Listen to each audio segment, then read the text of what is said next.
नमस्कार दोस्तों, easy news में आप सभी का स्वागत है। आपसे सबसे पहले यही कहना है कि जो भी इस चैनल को अब तक सब्सक्राइब नहीं किए हैं, जो भी इस चैनल पर नए हैं, वो इस चैनल को सब्सक्राइब कर ले।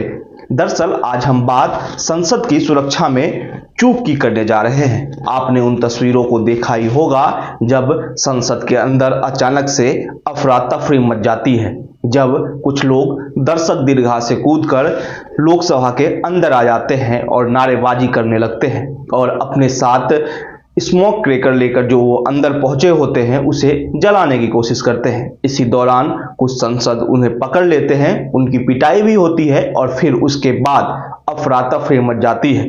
पूरा दिल्ली का अमला एक्टिव हो जाता है, सुरक्षा एजेंसी चौकन्ना हो जाती है और फिर जांच शुरू हो जाती है।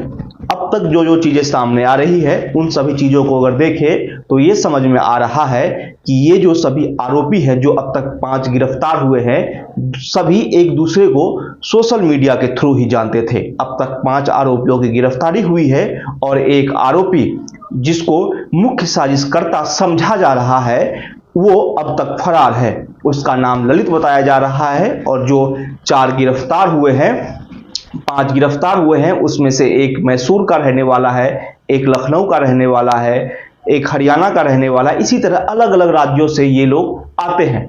तो फिर सवाल ये उठता है कि सभी एक जगह इकट्ठा होकर कैसे संसद के अंदर तक चले जाते हैं और फिर इतने बड़े सुरक्षा, जो कि 2-3 लेयर की सुरक्षा को पार करते हुए लोकसभा के अंदर तक पहुंच जाते हैं। कहीं ना कहीं ये एक बहुत बड़ी सुरक्षा चूक है। अब सवाल ये उठ जा रहा है कि आखिर ये सुरक्षा चूक क्यों हो गई।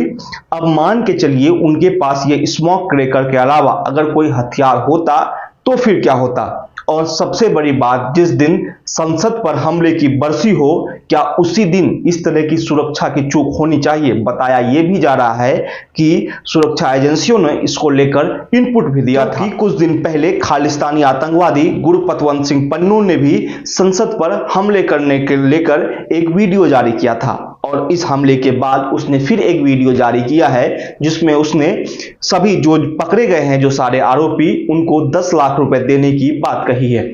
अब सवाल ये उठ जाता है कि इन सभी चीजों को देखते हुए हमने अपने सुरक्षा को फुल प्रूफ क्यों नहीं किया था। इतनी बड़ी सुरक्षा जहां पर कई लेयर की सुरक्षा लगाई जाती है, आप अगर संसद के गेट से लेकर लोकसभा तक पहुंचे तो आपको 2-3 लेयर की सुरक्षा से होकर गुजरनी होती है और फिर एक दर्शक दीर्घा में बैठकर आप कैसे अंदर तक चले जाते हैं। पहला सवाल एक। दूसरा सवाल कि कोई भी सांसद जब अपना विजिटर पास जारी करता है तो क्या वो नहीं देखता है कि ये विजिटर पास किसको दिया जा रहा है, क्योंकि ये दोनों आरोपी जो लोकसभा के अंदर गए थे एक सांसद के विजिटर पास पे ही गए थे। एक विजिटर पास लेने का एक प्रोसेस है, लेकिन सवाल ये उठ जाता है क्या सभी को विजिटर पास मिल सकता है।